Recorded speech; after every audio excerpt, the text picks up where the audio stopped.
ಬೆಂಗಳೂರಿನ ಮತ್ತಷ್ಟು ಸುದ್ದಿಗಳನ್ನು ಕ್ವಿಕ್ ಆಗಿ ನೋಡೋಣ ರೌಂಡ್ ಅಪ್ ನಲ್ಲಿ. ಹೆಚ್ಚಿಗೆ ದುಡ್ಡು ಕೊಟ್ಟಿಲ್ಲ ಅಂತ ಆಟೋ ಡ್ರೈವರ್ ಪ್ರಯಾಣಿಕರ ಮೇಲೆ ಹಲ್ಲೆ ಮಾಡಿರುವ ಆರೋಪ ಕೇಳಿಬಂದಿದೆ. ಲಾಲ್ಬಾಗ್ ಮೆಟ್ರೋ ಸ್ಟೇಷನ್ ಬಳಿ ಹಲ್ಲೆ ನಡೆದಿದೆ ಅಂತ ರಾಹುಲ್ ಎಂಬ ಯುವಕ ದೂರು ಕೊಟ್ಟಿದ್ದಾರೆ.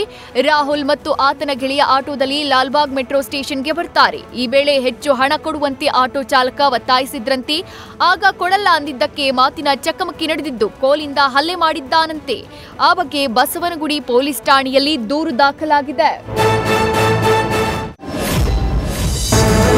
ಸಾಮಾಜಿಕ ಕಾರ್ಯಕರ್ತ ಅಮರೇಶ್ ಇಂದು ಇಹಲೋಕ ತ್ಯಜಿಸಿದ್ದಾರೆ. ಇಂದು ಸಂಜೆ ಎದೆನೋವು ಕಾಣಿಸಿಕೊಂಡ ಹಿನ್ನೆಲೆ ಜಯನಗರದ ಅಪೋಲೋ ಆಸ್ಪತ್ರೆಗೆ ಅಮರೇಶ್ರನ್ನ ದಾಖಲು ಮಾಡಲಾಗಿತ್ತು. ಆದರೆ ಚಿಕಿತ್ಸೆ ಫಲಕಾರಿಯಾಗದೆ ಅಮರೇಶ್ ಸಾವನ್ನಪ್ಪಿದ್ದಾರೆ. ಬಿಬಿಎಂಪಿ ಬಿಡಿಎ ಸೇರಿದಂತೆ ಹಲವು ಸಂಸ್ಥೆಗಳಲ್ಲಿನ ಹಲವು ಭ್ರಷ್ಟಾಚಾರಗಳನ್ನು ಬಯಲಿಗೆಳೆದಿದ್ರು. ಇತ್ತೀಚೆಗೆ ಬಿಬಿಎಂಪಿಯ K100 ಯೋಜನೆಯಲ್ಲಿ ನಡೆದ ಬಹುಕೋಟಿ ಹಗರಣ ದಾಖಲೆ ಸಮೇತ ಬಯಲಿಗೆ ತಂದಿದ್ರು. ನ್ಯೂಸ್ ಫಸ್ಟ್ ನಿರ್ಭೀತಿಯಿಂದ ನಿಮ್ಮ ಪರವಾಗಿ.